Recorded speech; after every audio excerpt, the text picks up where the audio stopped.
Se liga, vim te contar uma novidade. Sabe quem acabou de chegar na sua cidade? Foi o aplicativo Vim Te Buscar. Esquece tudo que você sabia sobre aplicativo de mobilidade urbana e foca no Vim Te Buscar. Conte com motoristas capacitados e com atestado de antecedentes criminais. Chega de cancelar corrida, viu? Se preferir, pode escolher motorista mulher, pode agendar suas corridas, temos tarifas econômicas, mulher, premium e outras. Você manda! Aceitamos cartões e Pix, tá ok? O motorista aqui trabalha feliz e sem exploração. Se adiante e baixe já o Vim Te Buscar. E vai de boa, vai de 20.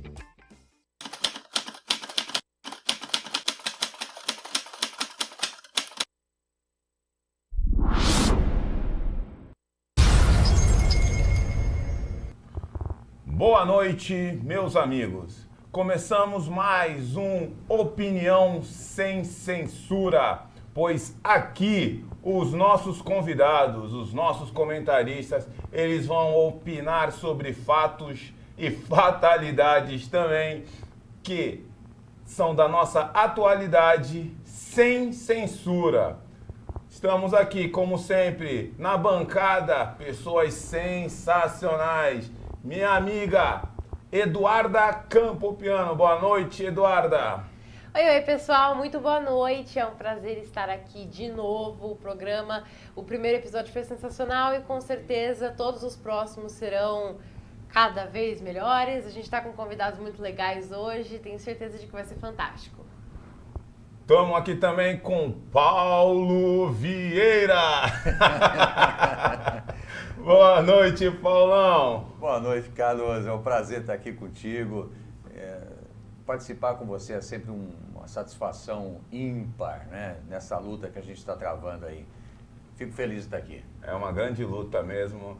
E estamos aqui com Emanuele. Boa noite, Emanuele. Boa noite a todos da bancada, a todos que estão nos assistindo.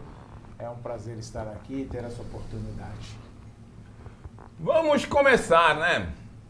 Como você falou, né, Paulo? Estamos travando uma batalha enorme e eu fico indignado com como é que pode as pessoas que foram roubadas por tantos anos e ainda acreditam que o ladrão poderá...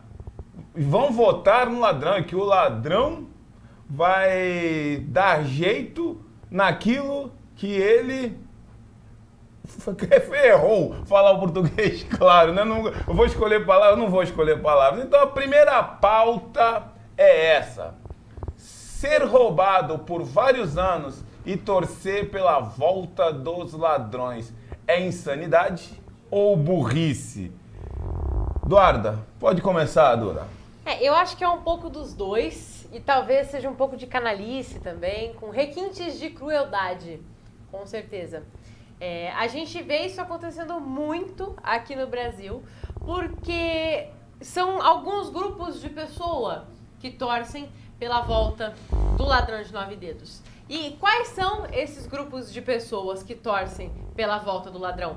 São ou pessoas ingênuas demais, que não têm noção de todo o caos que eles causaram no país, ou são pessoas que são burras demais e não têm noção do caos que eles causaram no Brasil, ou são pessoas que têm algum interesse por trás do retorno dele. São apenas esses 3 grupos, é só isso que eu vejo. Infelizmente, hoje em dia, mesmo com tanto acesso à informação, existem pessoas que escolhem permanecer na ignorância. Existem pessoas que escolhem continuar acreditando em coisas que já foram desmentidas há muito tempo. Em pleno 2022, onde praticamente todo mundo tem o celular na mão com acesso à internet, ainda tem gente que diz que o Lula tirou o Brasil da pobreza.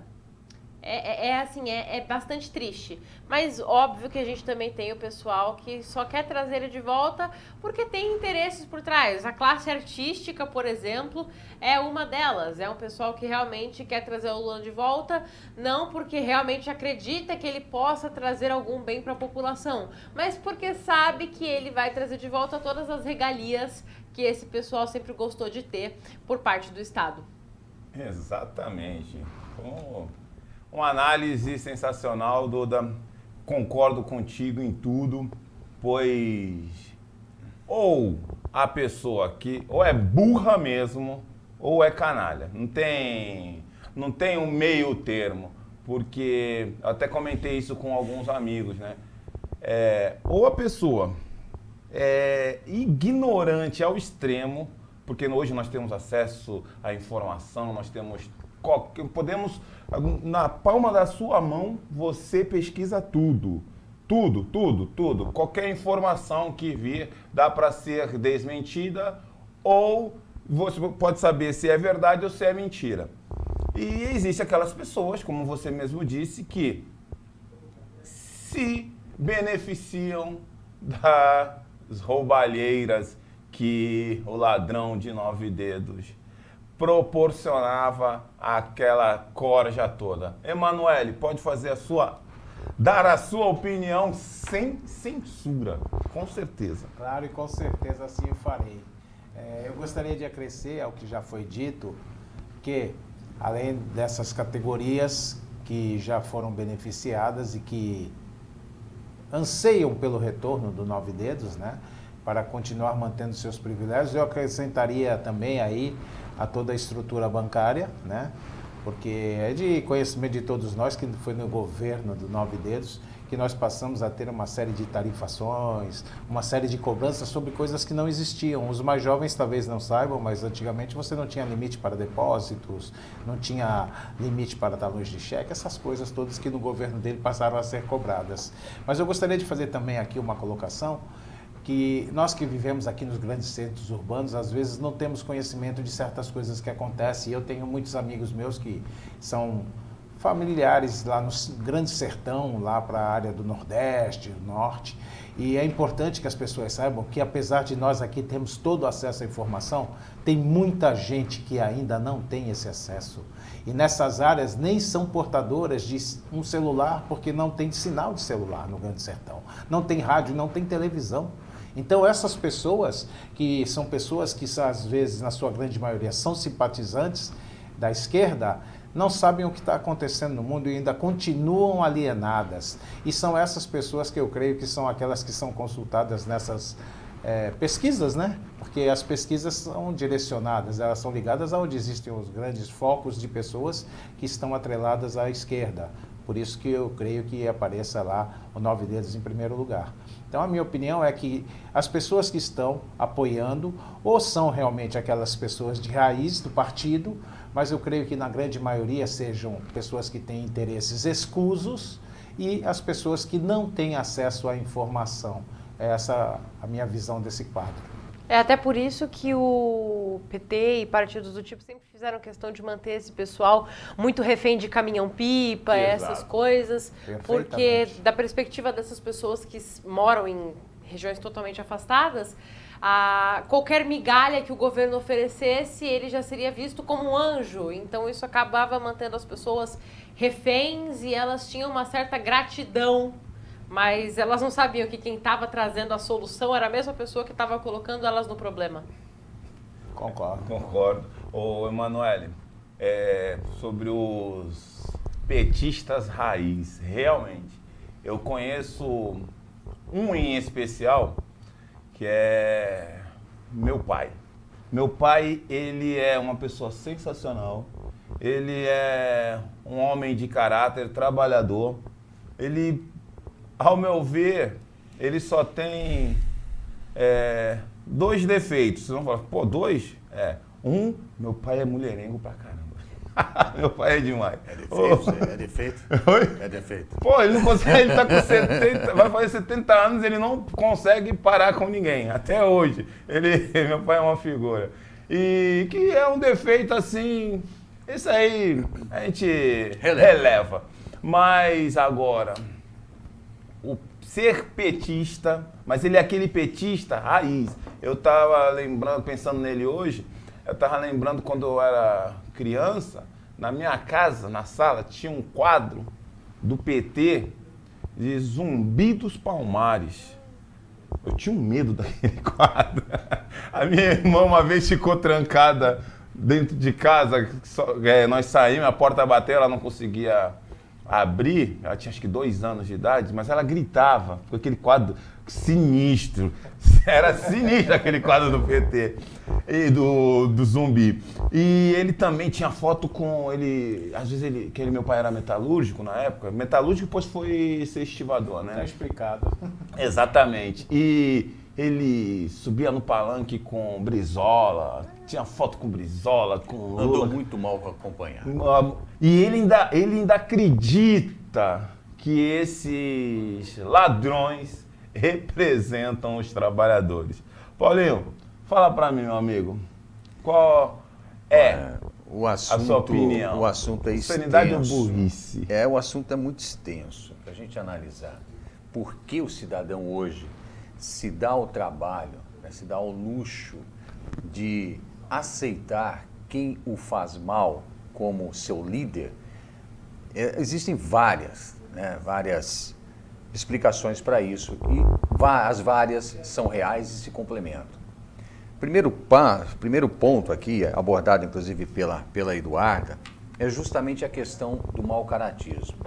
O seu pai não é petista, o seu pai é simpatizante do PT, ele gosta do PT, ele se identifica com aquela figura romântica do trabalhador que alcança o poder, que representa a classe oprimida. Essa é a visão romântica que é imposta, né? Sim. Então, ele não é petista. Petista é aquele cara que tem a carteirinha, que vai no comitê, que trabalha para a campanha, aquele cara que sabe o que está acontecendo lá dentro. Este é o mau caráter. É o cidadão que trabalha para ferrar a população, para tirar da população tudo aquilo que ele puder tirar. Cito aí o Celso Daniel, por exemplo, que está em pauta o nome. O Celso Daniel concordava que o PT roubasse, desde que seja para a obra do partido. Sim. Ele ficou chateado porque não estava indo para a obra do partido. Quer dizer, ele é mau caráter. Era, né? Era mau caráter também. Tão mau caráter quanto os outros.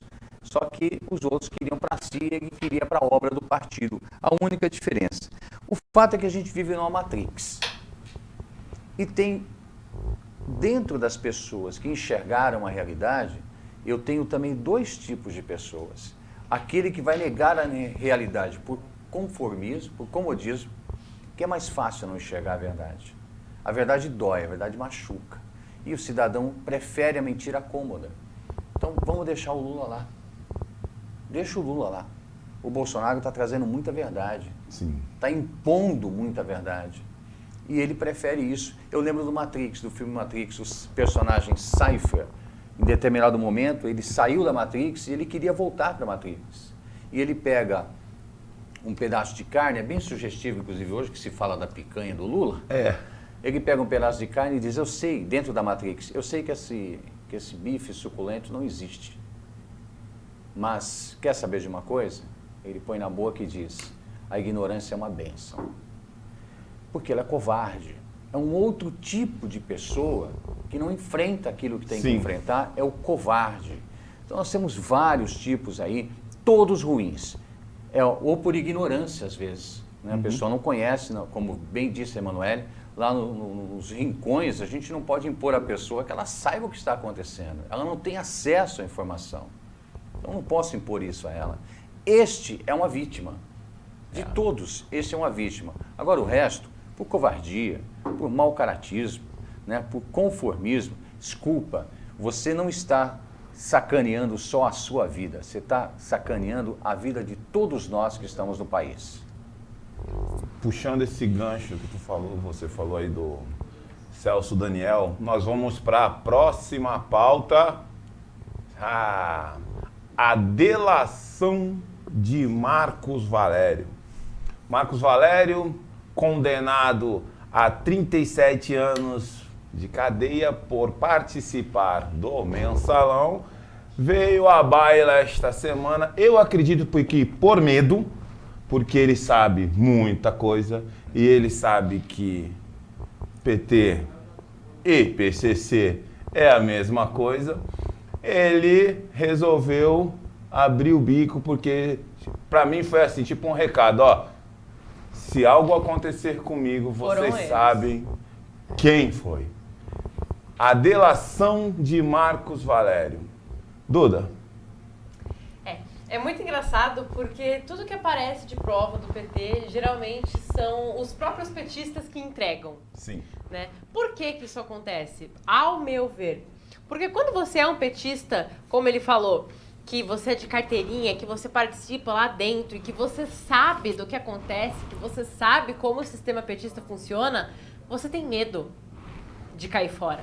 Você não quer estar contra esses caras, você não quer ser quem estava junto com eles, sabe demais e acabou saindo. E é por isso que sempre tem um petista participando de delação. Tudo que a gente tem de acusação petista veio de esquema de delação. A maioria das coisas Sim. veio de esquema de delação.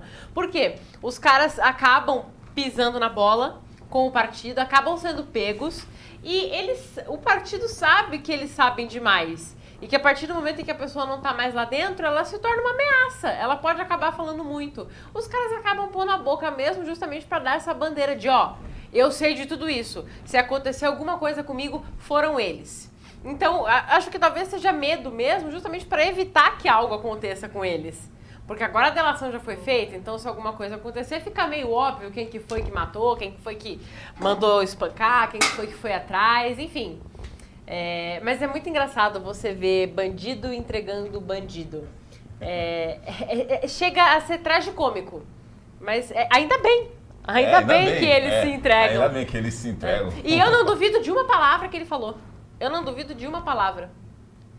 A gente vê que, principalmente agora, nós estamos percebendo na América Latina, né? Esses narcotraficantes chegando ao poder. A gente percebe como foi pauta da semana passada da URSAL, né, a União das Repúblicas Socialistas da América Latina, e o Foro de São Paulo. A gente percebe que não são partidos políticos, e sim facções criminosas. Exatamente. Tanto eu não tenho medo de falar, porque foi por isso que Deus me escolheu para essa missão, porque Ele sabe que vou fazer até eu não tenho papa na língua, o programa do meu amigo. Manda bala. Eu não tenho papas na língua, eu falo mesmo, né? Eu, como você, Duda, acredito categoricamente em tudo que o Marcos Valério falou, porque a gente percebe que aquela turma, eles ficaram milionários com esquemas de corrupção, esquemas de tráfico de drogas. Você vê que hoje, cadê as palestras que o ladrão fazia? Ué, ele não era... Pô, quando o ladrão abre a boca, pelo amor de Deus, só sai aquilo que o filho dele limpava no passado. É verdade. Só sai isso, pô. E, pô, mas como é que eu olho assim, como é que um cara desse ganhava milhões dando palestras? Já viste a presidente que nós tivemos? A Dilmanta? Aquilo era uma anta, pelo amor de Deus. Às vezes eu acho que foi um delírio coletivo. É muito surreal o É fato muito. de que ela foi Eu presidente. realmente não sei como o Brasil sobreviveu aqui. Olha, por isso que nós elegemos Jair Messias Bolsonaro, porque não tinha como ficar naquela situação. Paulo, vou dar a palavra para você sobre a delação de Marcos Valério. Bom, eu não preciso da delação de Marcos Valério para saber que o PT é um partido narcotraficante. Eu não preciso disso. Em 1990 foi fundado o Foro de São Paulo por Lula e Fidel Castro junto com as Farc, Sim. que é uma entidade narcotraficante, uma entidade terrorista narcotraficante. Eu não preciso de Marcos Valério para me dizer isso. Ao longo dos anos, o que aconteceu com o caso do Celso Daniel, por exemplo, que agora vem à tona justamente na delação antiga, essa delação do tempo do mensalão, está vindo à tona agora. E estão fazendo isso só para encobrir. Isso aí é cortina de fumaça, porque isso aí está prescrito, não vai punir mais ninguém, isso não vai dar em nada. Mas a gente fica discutindo isso aqui e deixa de discutir justamente a relação do PT com o PCC. Sim. Né? Quantas empresas de ônibus, e agora, justamente nessa investigação, se fala de lavagem de dinheiro em empresas de transporte. Quantas, ao longo da nossa história, você, Duda, que é mais jovem, a Emanuele, o Carlos, quantas vocês já ouviram falar de empresas de transporte, ligadas ao transporte, que lavam dinheiro para o PCC? Quantas? Quantas? O que levou o Celso Daniel à morte? Justamente ter descoberto um desses esquemas de empresas de transporte que lavavam dinheiro para o PCC. Por favor, o contador do PCC nessa atual investigação, o contador do PCC que lava dinheiro para o PCC utilizando empresas de transporte, este contador foi contador do Lula. Este contador tem o seu escritório no imóvel do filho do Lula. Por favor, dentro dessa investigação, um petista, um vereador petista, criou uma empresa, a investigação está apontando isso, que esse cidadão criou a empresa de transporte para lavar dinheiro do PCC. Eu preciso de Marcos Valério dizendo alguma coisa? Por favor, é uma questão de bom senso, é uma questão de observar o que está acontecendo. A gente, no dia a dia, a gente vê uma série de situações que a gente sabe que acontece, não pode provar e fica quieto. Essas são situações que só corroboram com muitas outras que a gente tem visto no nosso dia a dia. Então, por favor, gente, é uma questão de juntar o LE com o CRE, PT, PCC, Farc e o narcotráfico mundial fazem parte da mesma e suja panela. Você sabe que a polícia de São Paulo ela está investigando, né? Já tem algumas empresas que eles garantem que são ligadas, que tem provas de que elas são ligadas ao PCC. E na última greve que teve, foi essa semana ou foi semana passada, não lembro. Curiosamente, as únicas empresas que não participaram, não aderiram à greve, foram essas. E os sindicatos não levantaram nenhuma bandeira contra elas. Por que será? Será por medo? Lógico. Porque como elas são ligadas, e isso não são minhas palavras, são palavras que estão no inquérito, que a Polícia Civil já apurou, que é a Transunião e a UPBus. Essas aí eles garantem que estão ligadas ao PCC. Tanto que tem um dos diretores que foi chamado o presidente e perguntaram ao presidente: você conhece fulano de tal? O presidente: não conheço. Como você não conhece? Ele é procurado como chefe, um dos líderes do PCC e é diretor da sua empresa. Aí ele: eu não sabia. Não sabia? Tá sempre assim, né? Sempre assim, eles nunca sabem nada. Assim. O Lula não sabia que o relógio dele custava 80 mil. É sempre assim, eles nunca sabem de nada. Eles nunca sabem de São nada. Coitados, tadinhos. Eles são tão inocentes. Dá até pena. Dá até pena. Emanuele, a delação... A gente fala da delação de Marcos Valério porque é o que está na baila, né? Tá aí bem em alta. Mas é para fazer esse link mesmo para ligar o PT ao PCC, para ficar claro na sua mente quem é este partido que, como o Chuchu falou em outros tempos, quando era conveniente, que quer voltar à cena do crime. Então, a delação de Marcos Valério, fala para mim. Bom, eu não vejo nenhuma novidade no que ele nos trouxe, né?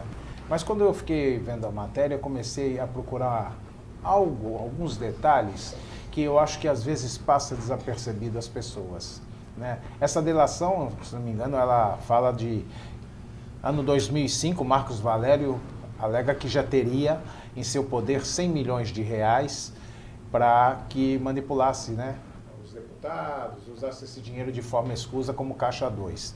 Isso me remete a pensar que o Lula tomou posse em 2003.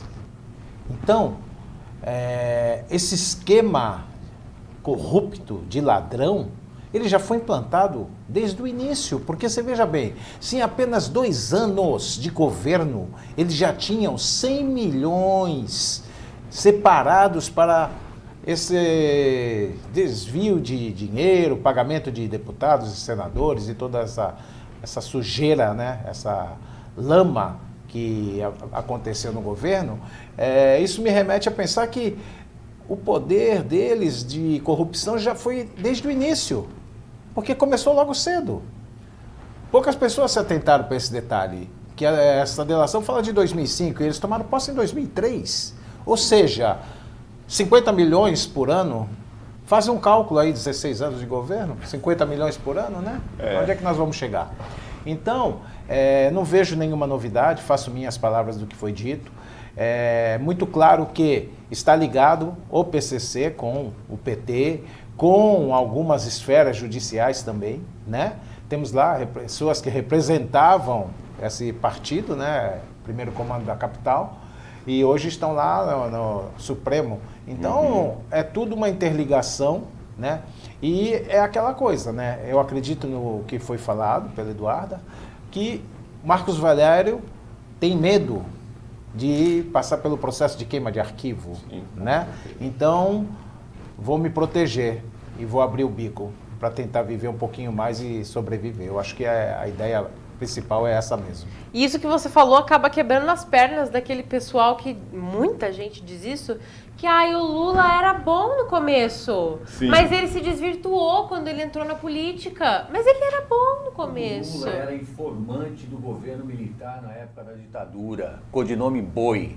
Quem fala isso, eu sabia dessa história, o Carlos, há muito tempo atrás, nunca falei porque não tinha prova disso. Só que recentemente não, né? Há alguns anos atrás, o Romeu Tuma Júnior escreveu um livro chamado Assassinato de Reputações. E ele conta nesse livro que o Lula era informante do pai dele, o Romeu Tuma. Tá bom? Delegado da Polícia Federal. Dormia na delegacia do Tuma, quando ficava preso, entre aspas. A prisão do... Quem quiser, entre na internet aí agora, quem estiver me ouvindo, entra na internet e procura lá imagens. Lula preso, Lula sendo preso. Você vai ver o Lula no banco de trás de uma veraneio antiga, Sim. sem algemas e fumando. Você pode me dizer que ditadura é essa aí? Que ditadura é essa? Que o cara vai fumando no banco de trás da viatura? Quem está dirigindo nessa imagem é o Romeu Tuma. E o Romeu Tuma Júnior escreve no livro, deixa claro no livro, que Lula era informante do período militar, muito companheiro dele foi preso por conta das delações dele, tá ok? Então não me venham com essa, Lula não presta desde o berço, Lula não vale o que come, e não sou eu que digo, é a história.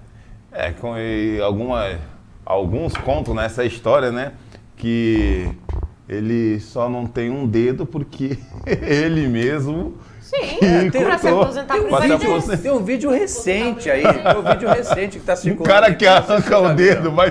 Diz que ele foi lá mesmo, que estava lá, hoje eu não vou trabalhar, eu estou cansado, eu não vou trabalhar mais. Tem um vídeo rolando aí de uma pessoa que presenciou isso. Não sei se é verdade ou se é mentira, tá na internet, quem quiser buscar.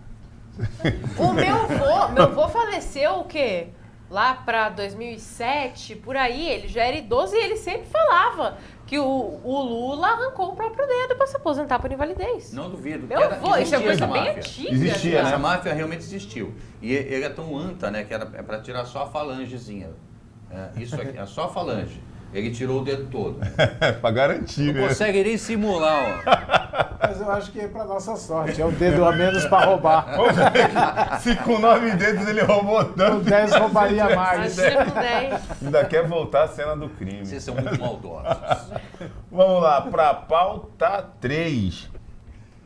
Armas ou pessoas matam? Vou falar uma coisa, se armas matam, então os garfos deixam as pessoas gordas. A caneta e o teclado escrevem palavras erradas. Sim ou não? Os carros bebem e matam as pessoas na rua. Os livros deixam as pessoas inteligentes por si só. Por si só, não é?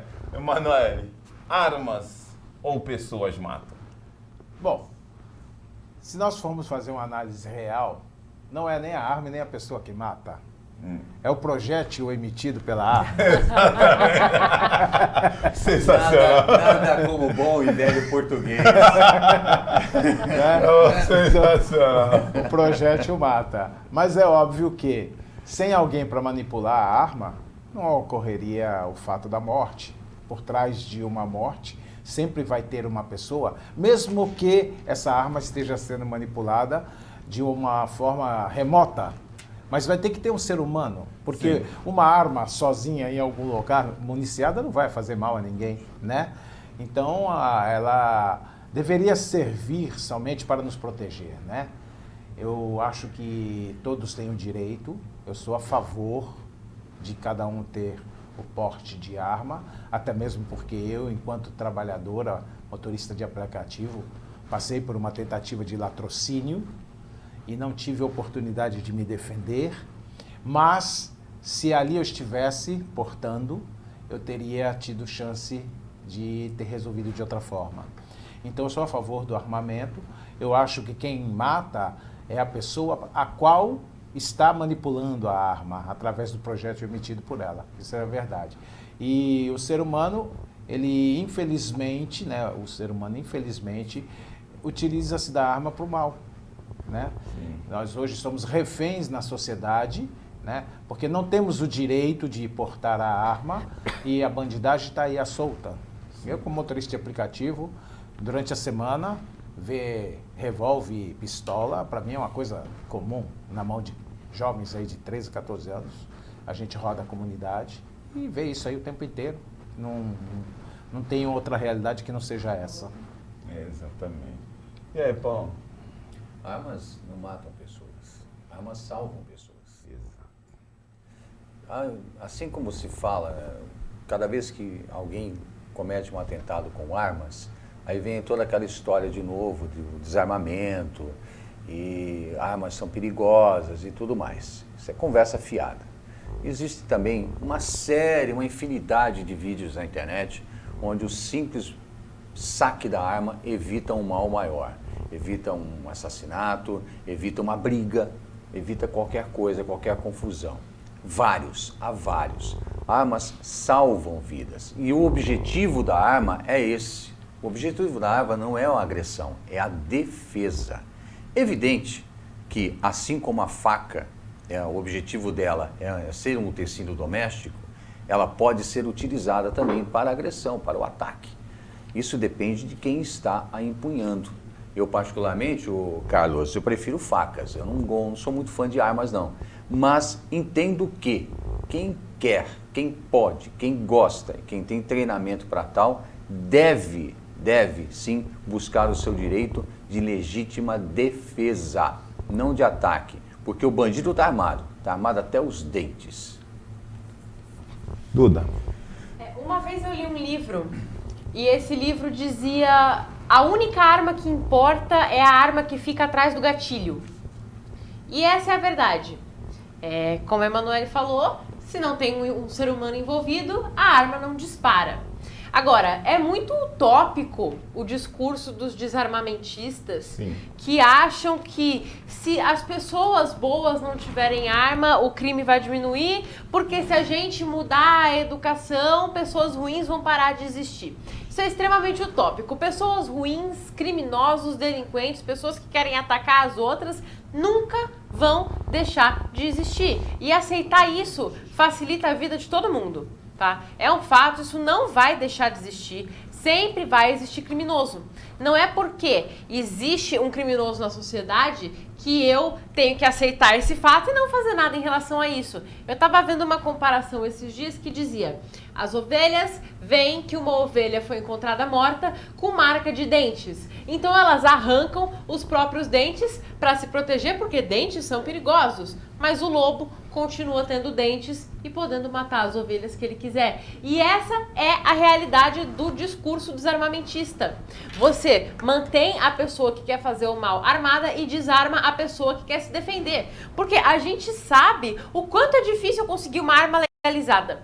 É extremamente difícil, é extremamente caro, é um processo extremamente demorado. Você tem que ter uma idade mínima avançada, são 21 ou 25 anos, né? Baixou para 21 agora. Baixou para 21.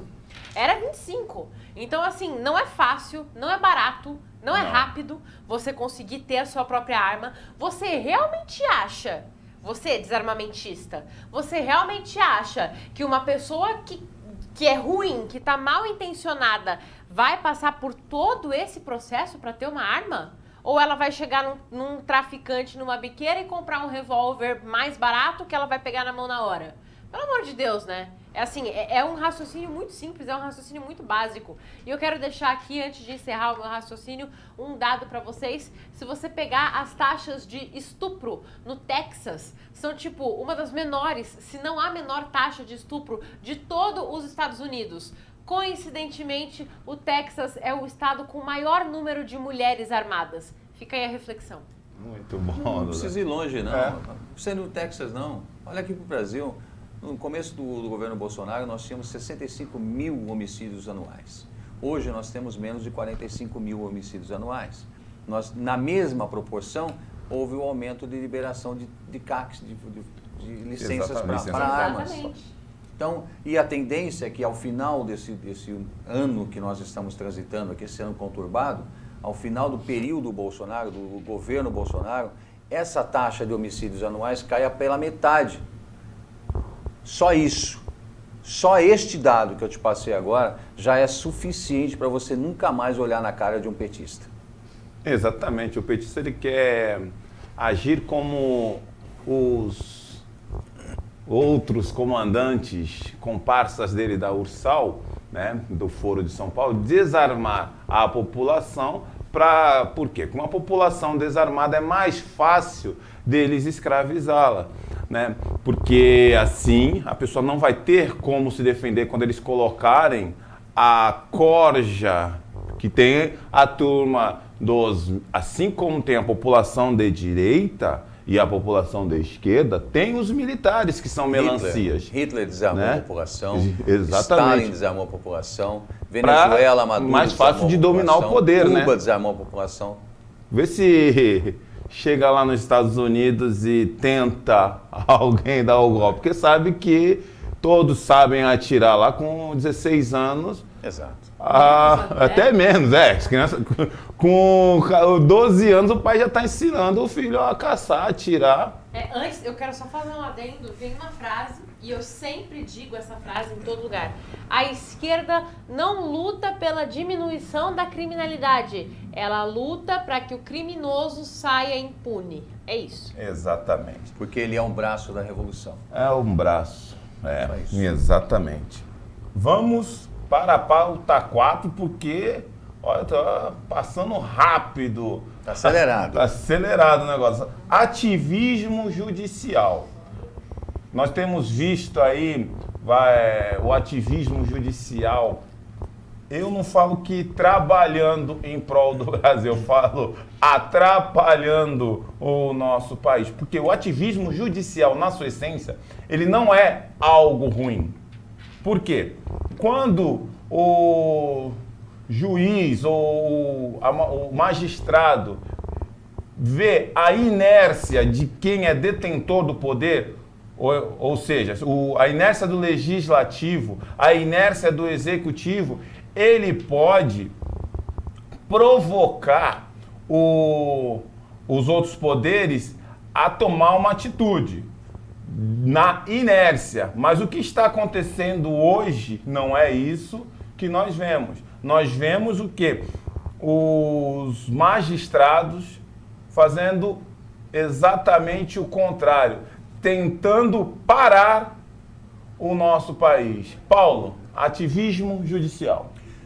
Olha, eu tenho a minha formação no direito e tudo que eu aprendi dentro de uma sala de aula de uma faculdade de direito é justamente o oposto daquilo que tem sido feito por juízes. A primeira coisa, né, que se espera de um magistrado, seja ele da primeira instância, segunda instância, né, do STJ, do STF, é justamente a não manifestação fora dos autos, sobre qualquer hipótese. Ele não pode se manifestar assim, principalmente sobre os autos. Ele não pode se manifestar fora dos autos porque isso torna ele suspeito para julgar aquele caso em questão. É simples. Um juiz tem que ser imparcial na hora do veredito. Ele não pode tomar partido de A, B ou C. E o que nós estamos vendo no país é algo jamais visto na história jurídica do Brasil. Me causa espécie ver a inércia da OAB, em especial, inércia dos operadores do direito, Sim. que sabem do que eu estou falando. Eles sabem exatamente que tudo isso que está acontecendo é irregular, é ilegal e é imoral. Não pode acontecer. Além disso, é um atentado contra a democracia, contra o Estado democrático de direito. Estas pessoas, o operador do direito, esses operadores do direito, sabem exatamente o que está acontecendo e estão quedando-se inertes. Basta. Eu faço aqui o apelo que eu tenho feito direto. Vocês, operadores do direito, pessoas que estão aí nas promotorias, nas delegacias, que são advogados de carreira, nas promotorias, vocês que estão aí operando o direito, a OAB, e não falo da OAB nacional só não, as OABs, subseções municipais, estaduais, têm a obrigação de defender a técnica do direito, que está sendo aviltada por esse ativismo vergonhoso de pessoas que sequer passaram no concurso para a magistratura. Eduardo. A gente tem sempre que tomar cuidado. Sempre. Pra falar dessa galera, a gente sempre tem que tomar muito cuidado. Muito cuidado. Mas é aquilo Você que tá com o... medo do Xandão? Ah, a gente Xandão sempre é parça. fica. Xandão é parça. Não, a Xandão, gente gosta dele. um Xandão, beijo, ó, Xandão. mua. Eu te amo. Amamos você. Essa sua careca lustrosa, a ela gente admira. brilha. Ele até imita. É, Você acha que exatamente, isso aqui pô. foi, você acha Ela que nos foi Eu inspirado até em quem? imito, pô. Sua acha que foi careca nos inspirado em quem? ilumina. Pode continuar, Duda. A gente sempre fica com um certo nervoso porque esses caras, eles têm um ego tão grande que eles sempre acham que qualquer crítica que a gente faça é um ataque à segurança deles. Mas o que acontece? O ativismo judicial, como o Carlos falou, não necessariamente é algo ruim, não necessariamente é algo que não possa acontecer. A forma como tem acontecido hoje em dia é que é inaceitável e, de certa forma, até inconstitucional. O que acontece é que o STF, hoje em dia, não parece uma instituição. Ele parece um partido de oposição. É só isso que o STF parece. Bolsonaro fala A, STF fala Z. É isso que acontece. Eles estão lá para se oporem contra tudo, inclusive até contra atos do presidente que são extremamente benéficos para a população e que nem tem nada a ver com eles. Sabe, às vezes o presidente nem botou o nome de nenhum ministro no meio, ele só sancionou alguma coisa, uma redução de algum imposto ou algo do tipo, e vai lá o STF e fala, não vai fazer, a gente não quer. Por que vocês acham que isso é feito? Porque eles acham que isso é o melhor? Não, porque eles querem contrariar o presidente. Porque o ser humano normal, a pessoa que não está tão inserida na política, o brasileiro médio, ele nem sabe direito o que é um STF, ele não acompanha as decisões do STF o tempo todo. Ele percebe o que acontece na vida dele, o que reflete na vida dele. O Bolsonaro propõe alguma coisa, o STF é contrário ao Bolsonaro. O STF vai lá, barra a proposta do Bolsonaro. E esse barrar essa proposta prejudica o cidadão vai culpar o STF? Não vai. Vai culpar o Bolsonaro. Por exemplo, aquela época que os caminhoneiros estavam querendo fazer aquela paralisação como protesto contra o STF, um pouco antes do 7 de setembro. Sim, o próprio Bolsonaro falou para não fazer. Foi Porque quando há uma greve de caminhoneiro, além de falta de estoque de comida em mercado, falta combustível e vira um caos. A gente já viu isso acontecer antes. E o brasileiro médio que não tem muita noção, o eleitorado não ideológico, vai culpar quem? Vai culpar o STF pela greve dos caminhoneiros? Pela falta de abastecimento? Pelo preço alto de combustível? Não vai. Vai culpar o Bolsonaro. Então, é assim, a gente tá num caminho que é bastante complicado. É bastante complicado o rumo que a nossa Suprema Corte está levando e é algo que me deixa com muito medo, sabe? A gente fica olhando e a gente pensa, eu ainda tenho muito tempo de vida, gente. Então, assim, eu espero que a gente resolva tudo isso, porque eu não tô afim de viver em ditadura, não. Não Entendeu? estamos. O próximo presidente vai escolher 2 ministros pro STF E isso é mais importante do que o presidente em si. É muito mais importante do que o presidente em si. Porque atualmente o STF manda e desmanda no que ele quiser, até no que não lhe convém. Sim. Então os próximos ministros que vão entrar são muito mais importantes do que até o próximo presidente. Mas é óbvio que quem determina os próximos ministros é o presidente. Então isso é um motivo a mais para você eleger o Bolsonaro, independente de você gostar dele ou não. Você não está votando pro seu marido. Você está votando pro presidente, você não precisa gostar dele. Você precisa entender o que ele representa. Simples assim. Emanuele. Fala. Vamos lá. Ativismo judicial. Ativismo judicial. Eu concordo plenamente com o que você falou, que não teria que ser maléfico, poderia até ser benéfico. Mas o que eu vejo também é que isso está ocorrendo por conta da inércia do legislativo, né? Também. A inércia do legislativo é extremamente importante que as pessoas percebam que eleger o presidente apenas não é o suficiente. Todo mundo sonhava com a mudança elegendo um presidente. E aprendemos aí a duras penas que nós precisamos fazer uma reforma nas câmaras e no Senado. O presidente precisa ter apoio e ter maioria para que ele consiga fazer as coisas que ele precisa fazer. Hoje, eu não vou falar o nome exatamente, mas a corte, que seja assim, ela manda e desmanda, faz o que quer, porque as pessoas às quais teriam a possibilidade de promover o processo de impeachment estão macumunadas. Não mexe comigo que eu não mexo com você. Né? E aí nós vivemos essa realidade dura, né? Essa realidade dura de, como a Eduarda mesmo falou, ver que não existe da justiça aquilo que deveria existir. Né? A imagem da justiça é aquela em que os olhos são vendados, né? Mas essa justiça atual, a venda caiu. Né? Caiu só de um lado, né? Ela caiu. E o engraçado é que ela caiu para o lado esquerdo, né? Ela não caiu para o lado direito. Né? Então você vê que hoje nós temos aí, apesar de termos no meio jurídico pessoas que lutam, que trabalham com seriedade, não podemos aqui julgar a todos, né? Mas nós vemos que na última esfera há um comprometimento, há um ativismo que não pensa no bem do cidadão. O bem do cidadão é o que está acima de tudo. Mas não é dessa forma que vem agindo, né? Você vê vários e vários atos que seriam em prol dos cidadãos brasileiros, que às vezes são vetados, são barrados por uma questão ideológica, por trás de tudo.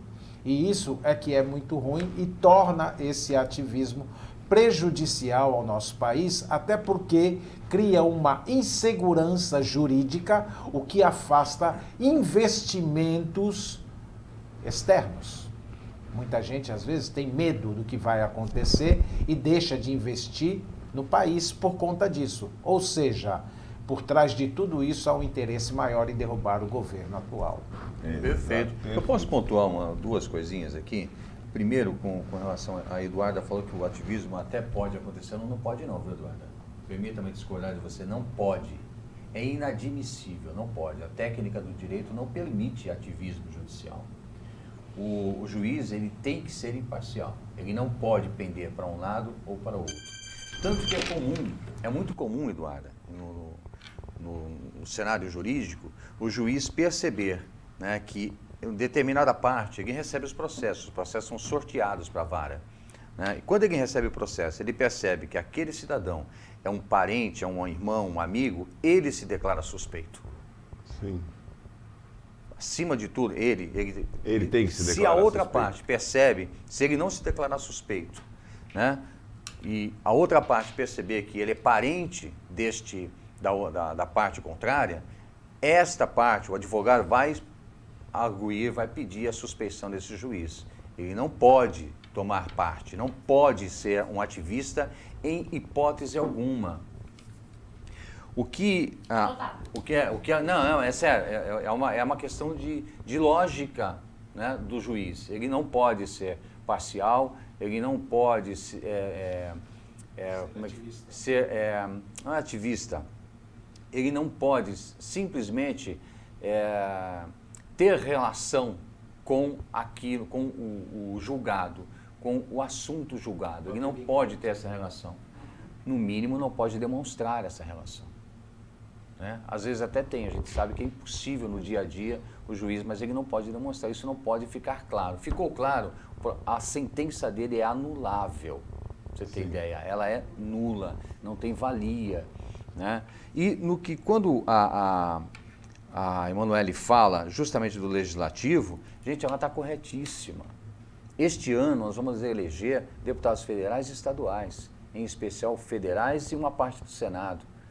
É essa turma que vai pressionar, que é o controle de contrapesos do STF. É essa turma que vai poder resolver essa situação. E a eleição do Senado vai ser muito difícil, Vai. porque Exatamente. esse ano é um por estado, né? Exatamente, é uma parte, é um terço do Senado esse ano só. Né? Então, o que acontece? Nós precisamos não só observar isso, como também, repito, e aí, fazendo minhas as palavras da Emanuele, quando ela fala do legislativo, pessoal que lida com o direito, está na hora de ligar para aquele deputado, está na hora de ligar para aquele senador e dizer, olha, não está dando, STF passou do limite. Bom, olha, tem um relógio aqui na minha frente que parece que vai me engolir, cara. O Marx, ele é... Pô, uma pressão psicológica esse relógio. Nós teríamos até mais uma pauta, mas por esse relógio aí tá ali tentando me engolir. Vamos fazer então. Fala rapidinho. Olha, vamos Fala lá. rapidinho. Mas que manda. Defesa dos bandidos, essa bandidolatria que estamos vivendo no nosso país. Fala aí, Paulinho. Gente, meu pai quando eu era pequeno, falei isso ontem aqui. Meu pai, quando eu era criança, ele dizia, filho, não se mistura com maconheiro, que maconheiro não presta. E eu nunca me misturei. Nunca. Eu via que o cidadão usava droga, eu ficava longe. Nunca disse para ele que devia usar, que não devia usar. Isso é problema dele. É uma liberalidade pessoal. Não tenho nada a ver com isso. Mas eu não quero perto de mim. Hoje, se eu disser isso para o meu filho, corre um risco de alguém ouvir e eu ser processado. Sim, é verdade. Então, hoje, nós estamos vivendo uma situação total, de tal inversão de valores, onde eu tenho, pasmem, há pouco tempo atrás, um advogado estava defendendo um bandido, né, um ladrão, punguista, batedor de carteira, que roubou, né, um cidadão, né, entrou no comércio dele, o comerciante reagiu, bateu no cidadão e quem está respondendo o processo é o comerciante. Meu Deus do céu. Então, esse tipo de coisa tem uma base. Nós já comentamos aqui. O bandido é o chamado lumpen proletariado. O bandido é o braço armado da esquerda atual. Sim. Ela se reinventou. O bandido, ele tido por Marx, tido pela esquerda, o revolucionário natural, aquele que se opõe ao Estado. Este bandido é defendido, sim, pelas esquerdas. Não estamos aqui fazendo conjecturas, imaginando que isso está acontecendo. Não, acontece. Promotores dizendo que o policial só deve revidar o tiro depois que for alvejado. Isso não tem cabimento. Né? Pessoas dizendo que o cidadão que roubou um pouquinho tem que ser inocentado. Prendemos demais. Precisamos soltar aqueles que estão presos, porque as cadeias estão cheias. Eu acho que tem que construir mais presídio. Botar essa turma toda no xilindó, para parar de encher o saco do cidadão que acorda 5 horas da manhã para ir trabalhar, que tem a opção de roubar também, mas ele optou por ser honesto, optou por ir trabalhar, e ele toma um tiro desse vagabundo no ponto de ônibus indo para o trabalho. E você que acredita, mais uma vez aqui, não tem jeito, Carlos, não tem jeito. O cidadão que apoia o PT, saiba, o PT defende o bandido. Você, mulher, que teve o seu marido morto por um bandido, que ficou viúva, você não teve auxílio do governo. Mas a mulher do bandido que foi preso porque matou o teu marido, vai ter uma bolsa reclusão.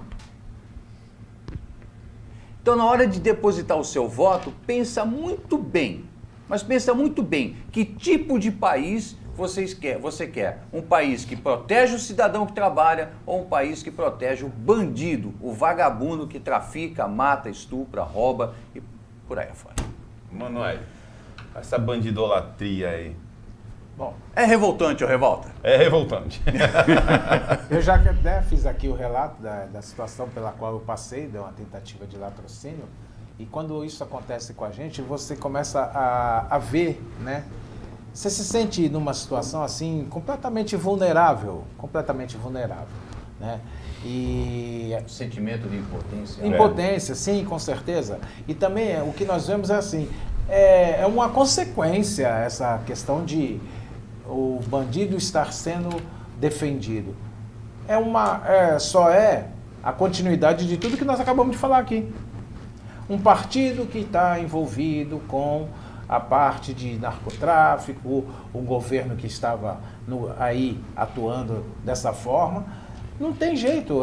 Eles aparelharam as instituições, essa que é a verdade. Esses 16 anos aí foram muito prejudiciais, porque houve um aparelhamento e eles se estruturaram. Não foi à toa que o Dirceu falou, perdemos a eleição, mas temos o poder. Não é à toa, hoje nós estamos entendendo por que isso foi dito. Exato. Né? Hoje nós temos a consciência. E esse aparelhamento, ele está em todas as esferas. Nós temos hoje pessoas em todas as esferas, nas Forças Armadas, na Justiça, em todos os lugares.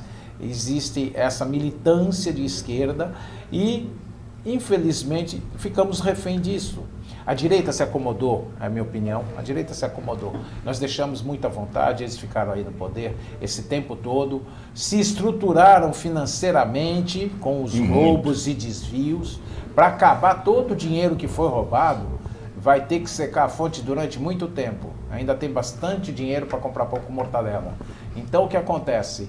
Nós somos reféns dessa situação, mas nós temos aqui hoje um governo que tem a proposta de mudar isso. É por isso que é importante a continuidade, é por isso importante as pessoas terem a consciência do que foi dito agora aqui. Você que teve alguém próximo a você que foi vitimado por essa situação, você tem a oportunidade de mudar isso agora. A eleição está aí. Quem você quer colocar lá no poder? Quem vai ser a pessoa que vai te representar na Câmara de Deputados, no Senado, na Presidência da República e até mesmo no governo do Estado? Não podemos esquecer que nós estamos aqui há quase 30 anos reféns de PSDB. Está na hora de mudar. Sim. Precisamos de mudança. E todas essas pessoas têm que se levantar a voz e fazer a diferença na urna, porque a ferramenta que nós temos é o voto. E ainda temos a oportunidade e temos, sim, como mudar tudo isso. Tendo consciência na hora que estiver presente a urna.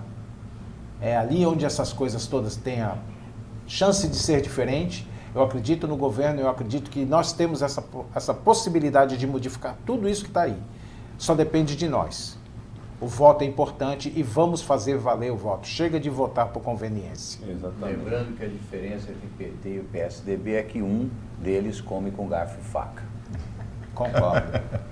Concordo. Duda.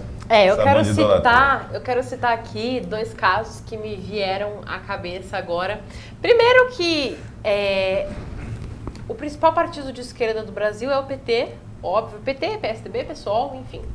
Mas o PT, né, que tem o principal candidato à presidência e tudo mais. É recente. A gente lembra do Lula falando que trabalhou para soltar aqueles terroristas que participaram daquele sequestro. Que ele chamou até de meninos. Os meninos. Os meninos, não tinha nenhum menino ali, era tudo marmanjo. Tá? Era tudo marmanjo, experiente. Como o próprio Bolsonaro falou, um sequestro não se faz do dia pra noite. Não é uma pessoa que ficou desesperada e decidiu sequestrar alguém. Entendeu? Um sequestro é uma coisa bem organizada. Sabe? É uma coisa que leva tempo pra ser organizada. E o Lula foi lá e deu um jeitinho de soltar. Agora, eu quero lembrar vocês de outro caso. O advogado, agora eu não me lembro o nome dele, mas se você pesquisar a frase no Google, você vai achar. O advogado que disse, o crime já foi cometido, de que adianta punir? Certo? Hoje em dia, eu estava vendo uma pesquisa esses dias que aponta que um assaltante Aquele cara que te para no meio da rua, te aponta uma arma ou uma faca e rouba a sua bolsa, esse cara tem 98% de chance de nunca ser pego, tá? A chance de sucesso dele é quase total. E isso é um reflexo de algo que tem sido construído na nossa sociedade há muitos anos. Eu mesmo, que acabei de sair da escola, eu cansei de ouvir professor dizendo que, não, coitado, mas ele roubou não sei quem porque ele não tinha condições, né? Era um coitado, tadinho. Na cidade onde eu morava, um relato, eu, graças a Deus, nunca fui assaltada, mas conheço pessoas que foram, então aí vai um relato. Na cidade onde eu morava, a cidade de Itatiba, houve um dia em que um cara, ele estava claramente drogado, ele entrou acho que era um Carrefour, se eu não me engano, ou era um dia, enfim, era um mercado da cidade. Ele entrou com um facão desse tamanho, pegou uma moça do caixa, pôs a faca no pescoço dela e fez ela esvaziar o caixa.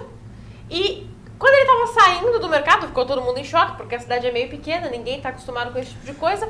Quando ele estava saindo do mercado, o segurança tentou impedir, ele foi para cima do segurança. O segurança atirou nele e ele caiu morto no chão. No dia seguinte, estava rolando discussão na minha escola, com gente dizendo que o segurança não devia ter atirado. Devia ter morrido. Que coitado do cara. Por que o segurança atirou se o cara só tava correndo com um facão pra cima dele? Meu Deus. Então, é uma coisa que acabou que há muito tempo isso foi se tornando intrínseco na nossa mentalidade. Porque, como a Emanuele falou, a esquerda fez um trabalho muito bom por muito tempo, implantando esse pensamento, esse vitimismo e essa bandidolatria no nosso subconsciente. Sim. Acabou que é comum você ver as pessoas hoje em dia concordando que esposa de preso receba auxílio do Estado, sabe? Ou falando que, mas coitado deles, tem 50 pessoas numa cela para 12. Mas se tem 50, por que cabe 50? Sim. É simples, não tem que ter dó. O mesmo movimento feminista, por exemplo, que reclama de índice de estupro, de índice de assédio, que fala que aborto tem que ser legalizado porque muita mulher é estuprada e acaba engravidando, não se manifesta para pedir punição para os estupradores e assediadores. Pelo contrário, é um movimento que luta para que esse tipo de diferenciação entre homem e mulher simplesmente acabe. Sabe? Então, é muita hipocrisia. E é algo que está muito intrínseco no nosso pensamento. Infelizmente, às vezes nós mesmos nos vemos sentindo dó de certas pessoas por coisas que a gente não devia sentir dó. Mas é algo que foi implantado na nossa cabeça há tanto tempo. A gente assiste séries de televisão onde os protagonistas são bandidos e a gente simpatiza com eles. Esses dias eu estava assistindo Sons of Anarchy, que é uma série sobre traficantes de armas. E aconteceu um problema com o protagonista e eu fiquei, tadinho. Depois que eu me toquei que tadinho nada, o cara é traficante. Exatamente. Então, a isso romantização. acaba ficando intrínseco. É um trabalho que vai levar anos, muitas décadas pra gente conseguir reverter. Sim. Mas a gente vai reverter. Se Deus quiser, a gente vai reverter. Cidade de Deus. É um filme brasileiro, né? Mais um desses enlatados aí que só contam desgraça. E no Cidade de Deus eu fui assistir, eu estava na faculdade quando saiu, e eu fui assistir a pedido do professor de Sociologia para um trabalho. E eu fiz o trabalho, ele não gostou do trabalho que eu fiz, lógico. Né? Entendo. Primeiro... Conte uma novidade. Primeiro porque o filme não choca ninguém. E eu falei na sala de aula, você está chocado com a realidade daquele filme? Para de usar maconha. Para de usar droga. Porque cada vez que você compra um cigarrinho de maconha, você financia aquela realidade. Segundo, o filme não choca ninguém. Ele encontra identificação. Quando, no momento do estupro da noiva do Zé Galinha... Sim. Né? Isso. Enquanto o Zé Pequeno estupra a menina, todo mundo na plateia está dando risada. Parece absurdo, mas a cena foi feita justamente para ser engraçada. Então está todo mundo dando risada. Quando morre o Benê, traficante, parceiro, só porque era manso, não significa que era bom, o diabo sempre aparece sorridente. Esse cidadão, quando ele morreu, né, todo mundo ficou comovido com o sofrimento do Zé Pequeno. Então, meu amigo, minha amiga, você está preocupada com a violência? Você está preocupado com a violência? Olha para o lado, para de se misturar. Sensacional. Existem direitos naturais, entre eles os principais, né? É o direito à vida, o direito à integridade física e o direito à liberdade de ação. E se alguém estiver agindo contra qualquer um deles, esse alguém não é a favor de mim. Vocês podem ter certeza disso. E essa facção criminosa, transviada de partido político, mas que agora está vindo à tona, e ela age sobre esses 3 direitos naturais. É verdade. Então, nós temos que ficar acordados, nós temos que, como todos citaram aqui, Manoel começou falando, e é verdade, este ano, um ano eleitoral, onde nós temos nas nossas mãos o poder, porque diz do poder executivo, do poder legislativo e do poder judiciário. Numa aula de direito constitucional, eu virei para a professora e falei assim para ela, não são poderes, porque o poder emana do povo. O que eles exercem são funções. A função do legislativo, a função do executivo e a função do judiciário. O poder emana do povo e o poder está em suas mãos. Você pode decidir o nosso futuro. Não vote em quem está contra a sua vida, contra a sua liberdade, contra a sua integridade física. Não vote num presidente que diz que as Farc deveriam poder se tornar partido. Quem lembra disso? Exatamente. Exatamente isso. Nós já estouramos o tempo. Começar por aqui, Manoel. O Marcos até desligou o relógio. Já até desligou o relógio. Desistiu. Faça as suas considerações finais. Bom, eu queria agradecer por esta oportunidade de estar aqui. Estará outras vezes, viu? Eu acho que esse programa ele tem uma crescente, ele vem para quebrar algumas regras e é importante que seja sem censura, que nós aqui possamos nos manifestar. Espero que não sejamos perseguidos e que não tenhamos que ir parar na cadeia, porque vai ficar muito ruim para a gente. E eu só tenho a agradecer e espero que prospere, que nós vamos para frente. E, gente, vamos ter responsabilidade na urna. O que você vai fazer ali na urna vai refletir na sua vida por 4 anos. Então, consciência, ninguém está aqui para gostar do candidato. A pessoa do candidato é problema da família dele, de quem se relaciona com ele. Nós temos aqui que ter representantes comprometidos com o bem comum da população. Então, a minha consideração é essa. Obrigado a todos. Paulo Vieira. Eu só tenho a agradecer, não vou ficar enchendo linguiça não, cara. O São Marcos bate na gente já aqui. Exatamente. Só quero agradecer, quero só pontuar uma coisa, cara. Eu tô feliz de estar nessa mesa aqui, cara, hoje com você. Né? Eu sou filho do nordestino, meu pai não faz o álcool fundo do copo, criou 4 filhos, nunca dependeu do governo para isso.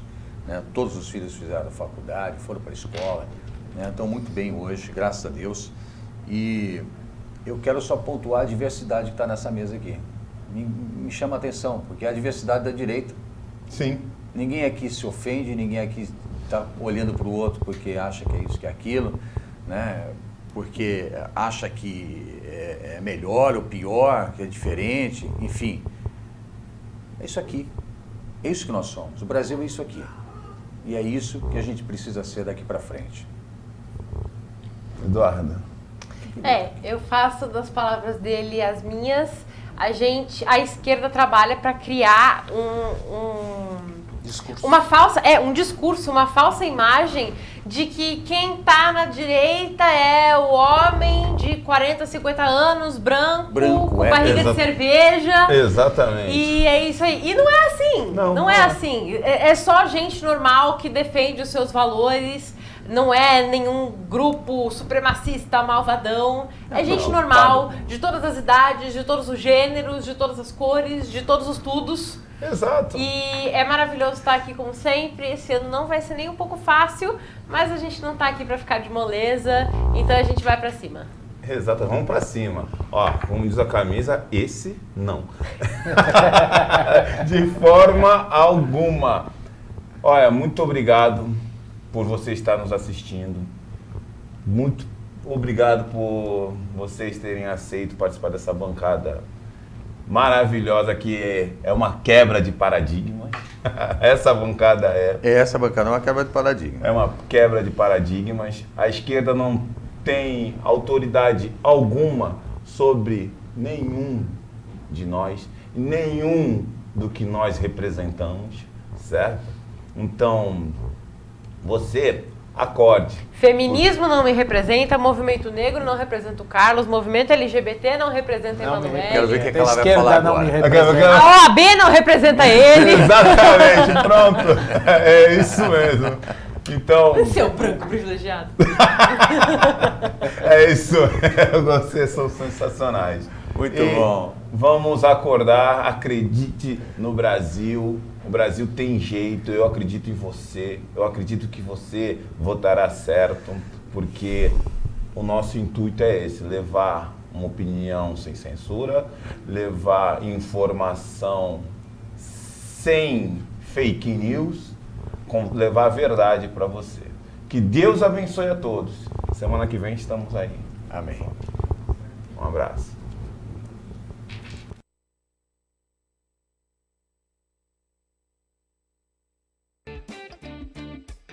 Se liga, vim te contar uma novidade. Sabe quem acabou de chegar na sua cidade? Foi o aplicativo Vim Te Buscar. Esquece tudo que você sabia sobre aplicativo de mobilidade urbana e foca no Vim Te Buscar. Conte com motoristas capacitados e com atestado de antecedentes criminais. Chega de cancelar corrida, viu?